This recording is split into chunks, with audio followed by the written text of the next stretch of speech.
3 मई की शाम राजस्थान के सीकर में एक टीचर के हाथ एक ऐसा कागज लगा जिसने लाखों स्टूडेंट्स के भरोसे पर सवाल खड़े कर दिए। यह कागज था हाथ से लिखा हुआ एक गेस पेपर, जिसे टीचर के मकान मालिक ने देते हुए बड़े ही सामान्य तरीके से कहा, जरा देखिए यह असली है क्या। जैसे जैसे टीचर उस पन्ने के सवालों को नीट यूजी 2026 के पेपर से मिलाने लगे तो उनके होश उड़ गए, क्योंकि उस कथित गेस पेपर के कई सवाल हूबहू एग्जाम में पूछे गए थे। शक तब गहराया जब मामला पुलिस तक पहुंचा। आरोप है कि शुरुआत में शिकायत को गंभीरता से नहीं लिया गया।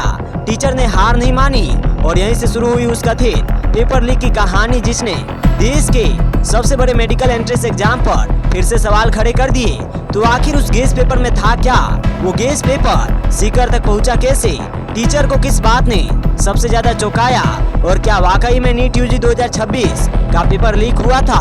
आइए पूरी कहानी शुरुआत से समझते हैं। राजस्थान का सीकर जिले के उद्योग नगर पुलिस थाना नीट यूजी 2026 का एग्जाम खत्म होने के कई घंटे बाद यानी 4 मई की देर रात करीब 1:30 बजे सीकर के एक जाने माने कोचिंग सेंटर के एक टीचर अपने हाथ में कुछ पन्ने लेकर जिले के उद्योग नगर पुलिस स्टेशन पहुंचते हैं। द इंडियन एक्सप्रेस में छपी हमजा खान की एक्सक्लूसिव रिपोर्ट के मुताबिक वो टीचर अपने साथ कागजों का एक बंडल लेकर आए थे और आरोप लगाया था कि अभी अभी खत्म हुए नीट पेपर में कुछ गड़बड़ियां हुई है।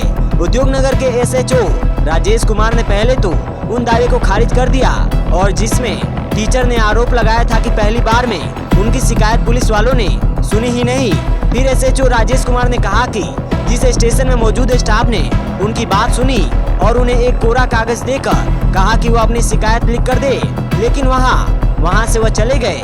अधिकारियों ने इंडियन एक्सप्रेस से बातचीत में बताया कि पुलिस के पास जाने से पहले टीचर ने कुछ पत्रकारों से, कुछ मीडिया वालों से भी संपर्क किया था, लेकिन हालात कुछ ऐसे थे कि पत्रकारों ने उनके आरोपों में ज्यादा दिलचस्पी नहीं दिखाई। टीचर थोड़ा घबराए हुए थे।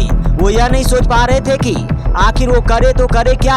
उनके पास कथित गेस पेपर की जो जानकारी है वो किसके साथ शेयर करे। एक सीनियर ऑफिशियल ने बताया कि उनके बाद टीचर ने अपने कोचिंग सेंटर के ओनर से संपर्क किया।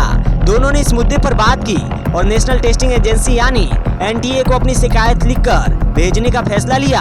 7 मई की रात करीब 9:30 बजे उन्होंने आखिरकार अपनी शिकायत NTA को ईमेल के जरिए भेज दी।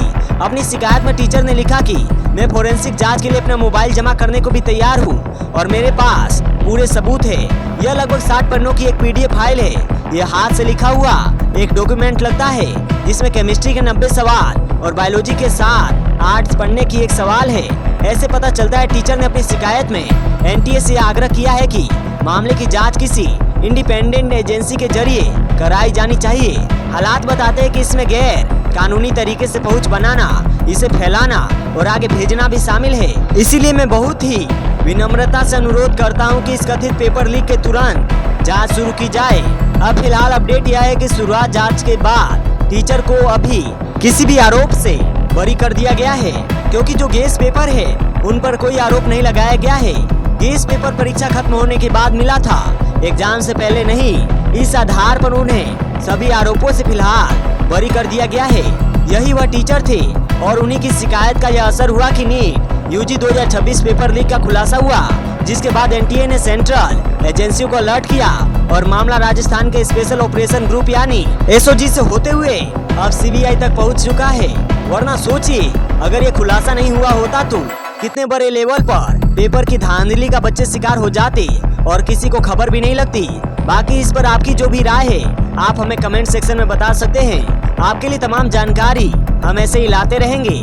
मेरा नाम है VK सिंह। देखते रहिए डिजिटली टॉक्स इंडिया। जय हिंद, जय भारत।